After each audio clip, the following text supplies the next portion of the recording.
My life before addiction, I can't really remember life before addiction. And then my mom passed away, and that's when I fell into addiction. And it led from, you know, taking the Xanax to, before it was all said and done, I was doing about 2 grand worth of drugs a day, shooting a gram of meth a day. So, I mean, it was a horrible spiral. At the point that I got to the day that I flew in here, it's either I was flying in here that day or I was killing myself that day.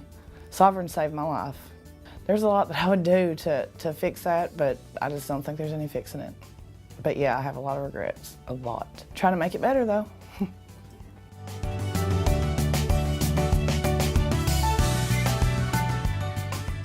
Yes, my support system is going to be my ex-husband and my 2 children. My daughter's never known me sober. I've been in addiction for 10 years and she's 10 years old.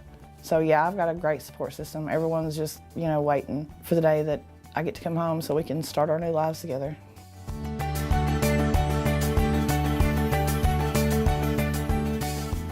It's a whole new me. Had you known me 3 weeks ago, you would just, I was a 98-pound, hateful, honestly, and now I'm just like the happiest person in the world. You know, I found me. That the therapists here, they've given me, you know, my own 2 feet to stand on, which I thought I never had. You know, it was like an onion, they peeled back the layers and they found, you know, the core of what my addiction was all about. And, you know, I'm dealing with it. It's just amazing the person that I am.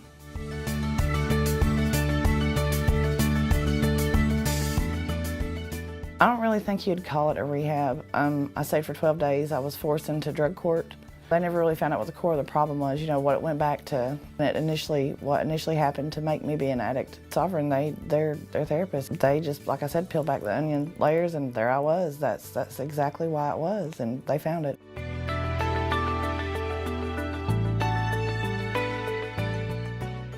The therapy, that's the one thing that changed me, whereas the other rehabs, they never offered that.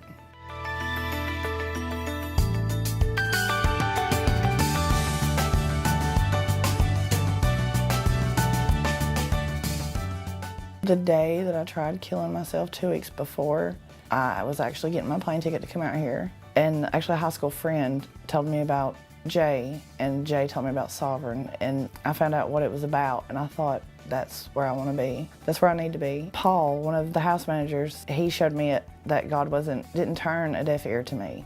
You know, so I mean, it gave me some spiritual perspective on it too. And so there's a 10-year gap for me and God that, you know, Paul helped me with.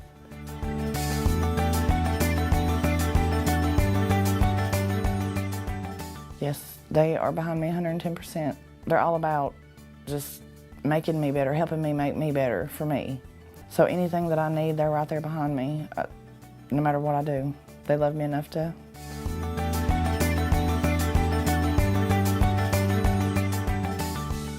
I would say that I'm sorry. It's not me. Just because the addiction is, you know, was in my life for so long, that doesn't mean that's who I am. That means it was a facet of who I was. And I need to try to strive to be a better person for them and for myself mainly. That's a person that's dead. That person is never coming back.